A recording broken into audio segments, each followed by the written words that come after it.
முருகன் கோவில்ல மிக உயரமான முருகனுடைய விக்கிரகம் அமைந்திருக்கக்கூடிய அற்புதமான கோவில் வல்லக்கோட்டை முருகன் கோவில். இந்த கோவிலினுடைய அற்புதமே என்னன்னா முருகப்பெருமானுடைய கை. பொதுவாகவே முருகனை பார்த்தோன்னே நம்ம எல்லாத்துக்குள்ளேயும் ஒரு உள்ளுக்குள்ள ஒரு வரி வரும், யாமிருக்க பயமேன். இந்த யாமிருக்க பயமேனுங்கிற அந்த வசனத்தை சொன்ன இடமே வல்லக்கோட்டை தான். வல்லன்கிற அசுரன் தன்னுடைய அசுர சக்தியினால் தேவர்களை எல்லாம் ரொம்ப கொடுமைப்படுத்துறான். இந்த இந்த கதைகளை நீங்க படிக்கும் போதே உங்களுக்கு ஒரு சந்தேகம் வரும். ஏன் எப்பவுமே இந்த அசுரர்களுக்கெல்லாம் சக்தி வந்தா நேரா போய் தேவர்களை துன்பப்படுத்துறாங்க அப்படின்னு உங்களுக்கு ஒரு சந்தேகம் வரும். பொதுவாகவே எந்த இடத்துல பணமும் செல்வாக்கும் இருக்கிறதோ அந்த இடத்தில் ஞானமும் அறிவும் இல்லைன்னா அது நேரா தீய வழிக்குத்தான் கொண்டு போய் சேர்க்கும்.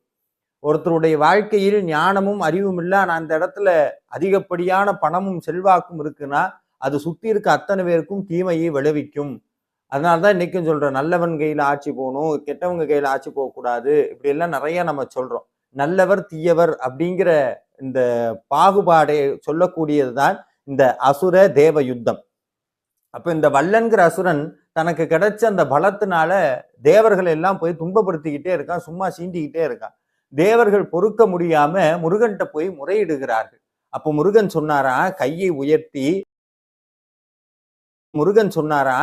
உயர்த்தி கவலைப்பட வேண்டாம், யாமிருக்க பயமே, நான் அவனை பார்த்துக் கொள்கிறேன்னு சொல்லி அவனுடைய கோட்டையை தன்வயப்படுத்தி கொண்டு அந்த வல்லன்கிற அசுரனை அழித்து அவனுக்கு முக்தி கொடுத்து அந்த கோட்டையை வல்லக்கோட்டையாக மாற்றி அந்த இடத்தில் முருகப்பெருமான் தேவர்களுக்கு காட்சி கொடுத்தார். அங்க ஒரு மரம் இருக்கு, அந்த மரத்துக்கு பெயர் பாதிரி மரம்னு பேரு. அந்த பாதிரி பூ அப்படின்னு ஒரு பூ இருக்கு. அந்த மரத்துக்கு கீழே முருகப்பெருமான் இந்த அற்புதமான திருவிளையாடலை நடத்தினார், பாதிரி பூ மரத்துக்கு கீழே.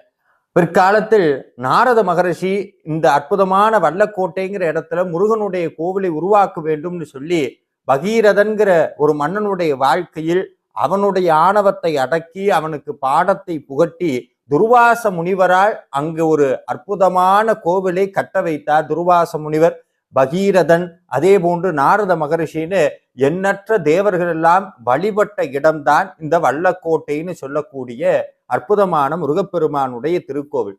கிட்டத்தட்ட முருகப்பெருமான் 7 அடி உயரத்துல வள்ளி தேவசேனா சமேதராக காட்சி கொடுக்கக்கூடிய அற்புதமான திருத்தலம். இந்த வாழ்க்கையில இழந்த சொத்தை மீட்டெடுக்க வேண்டும்.